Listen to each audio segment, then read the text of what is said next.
Fala pessoal, sejam todos muito bem-vindos a mais um vídeo aqui no canal do JP Fará. Eu sou João Pedro Fará e no vídeo de hoje nós vamos falar sobre o Fluminense do Fernando Diniz, que chegou a 5 jogos sem vencer, o maior jejum do Fernando Diniz e do Fluminense desde 2018. Então a gente vai falar um pouquinho sobre o que eu acho sobre esse momento, se é falta de elenco, o que está acontecendo com o Fluminense, mas depois da vinhetinha a gente vai com tudo.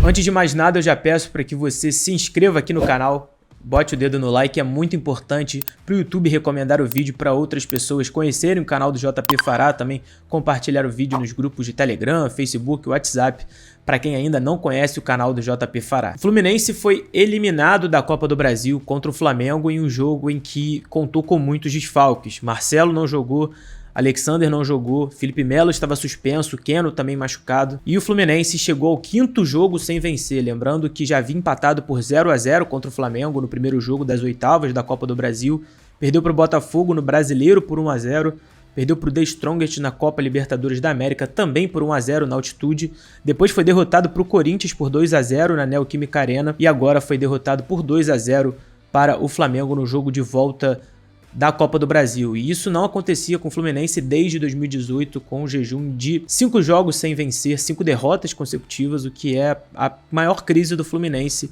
no ano de 2023, que é um ano de esperança da torcida tricolor em busca da conquista da Copa Libertadores da América. Na minha opinião, essa ausência desses jogadores, sem dúvida alguma, fez muita diferença no jogo contra o Flamengo. O tricolor tinha poucas escapadas pelo lado esquerdo, que é composto naturalmente por Marcelo, por Alexander e também pelo Keno, e ficou um jogo muito concentrado em John Arias, e ele não produziu muito bem, estava muito sobrecarregado ofensivamente, e acredito que essas ausências também fazem com que o Germancano não tenha muitas bolas para marcar os gols. Ele até teve 2, 3 oportunidades no jogo contra o Flamengo, mas chegou ao 5º jogo sem marcar, o que é bastante preocupante, né? Do maior jejum dele desde que passou a vestir a camisa do Fluminense. Então é um momento muito difícil para o Fluminense se ajustar o percurso de um time que, como eu sempre comentei aqui no canal para vocês, tem um 11 muito forte, um 11 muito entrosado, mas que quando houvessem algumas perdas, principalmente em razão de lesão, lembrando que o Fluminense tem um ritmo físico muito forte, o técnico Fernando Diniz cobra muito dos jogadores que eles tenham empenho, que eles consigam correr o jogo inteiro, é um jogo de muita força também, de muita pressão. Quando houvessem essas lesões, certamente o Fluminense ia sofrer. Tem bons jogadores no banco, tem o Kennedy, tem o Lelê, o próprio Pirani, que está sendo muito contestado pela torcida, mas o ritmo cai, o jeito de jogar muda um pouco, porque tecnicamente os jogadores não são tão bons assim como os 11 titulares, né? Ficou muito claro no jogo contra o Flamengo, por exemplo, que o Guga na lateral esquerda tinha que trazer a bola sempre para o pé direito, tendo em vista que ele é destro, e jogou na lateral esquerda improvisado. No segundo tempo, o próprio Gabriel Pirani jogou na esquerda e também não conseguiu produzir muito bem. O Martinelli, quando entra no meio, o jeito muda de jogar, e tem o Lima na frente, enfim. É um elenco que não é ruim, não acho mesmo que é ruim, mas ao mesmo tempo cai bastante o nível. E agora, o que fazer, né? A pergunta do tricolor, dessa desconfiança agora nos últimos 5 jogos.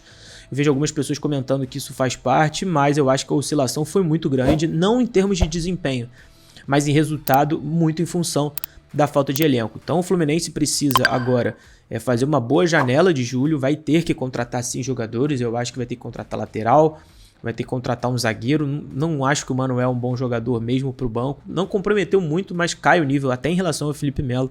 Vai precisar de jogadores de frente também, de meio de campo, né? Não sei como financeiramente o Fluminense vai viabilizar isso tudo, porque essa eliminação da Copa do Brasil não estava nos planos, certamente no planejamento tricolor no início da temporada. A meta deveria ser chegar nas quartas, talvez uma semifinal. Mas por outro lado, o Fluminense ganha um respiro no calendário que é muito intenso, o calendário do futebol brasileiro, que começou lá no Campeonato Carioca. O Fluminense disputa a Libertadores da América, também está disputando o Campeonato Brasileiro e agora vai ter que virar a chavinha para disputar apenas 2 competições, que é o Campeonato Brasileiro e a Copa Libertadores da América, que é o tão sonhado título que o Fluminense almeja. Então eu acho que esse jejum do Fluminense e também do Germancano e a má fase do time passam muito pela falta de elenco, né? E eu comentava isso quando o Fluminense vinha ganhando, né? Não quero ser engenheiro de obra pronta agora e nem falar que eu também sei de tudo, mas eu sempre comentei que uma hora isso ia chegar E ficou muito claro que o Flamengo tinha, apesar de nem jogar tão bem, acredito que o Flamengo não fez um grande jogo, fez um jogo muito mais pragmático para tentar anular e conseguiu anular as escapadas do Fluminense.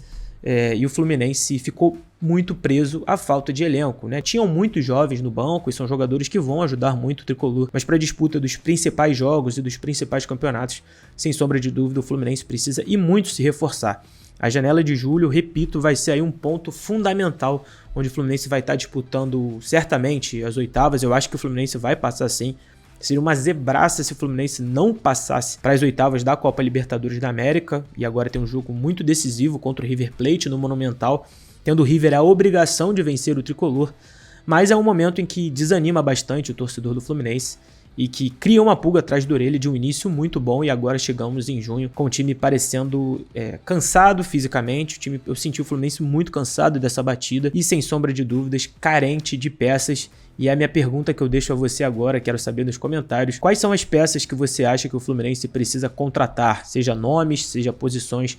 Quero saber aqui de você nos comentários se você concorda com a minha análise sobre esse momento do Fluminense, que para mim não tem nada de terra arrasada, é um momento difícil, é um momento duro. O próprio técnico Fernando Diniz não quis fazer o caça às bruxas, até porque não há motivo para isso, mas começa a pulga atrás da orelha e os questionamentos sobre o trabalho do Diniz, que muita gente diz que começa muito bem e acaba muito mal. Eu acho que a parte física e os treinos pesados pesam sim quando não tem elenco, e é o fato do Fluminense não ter elenco certamente está fazendo muito mal ao time. Quero saber de vocês então aqui nos comentários a opinião de vocês.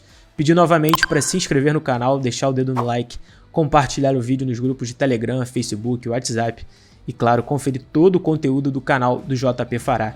Te aguardo no próximo vídeo.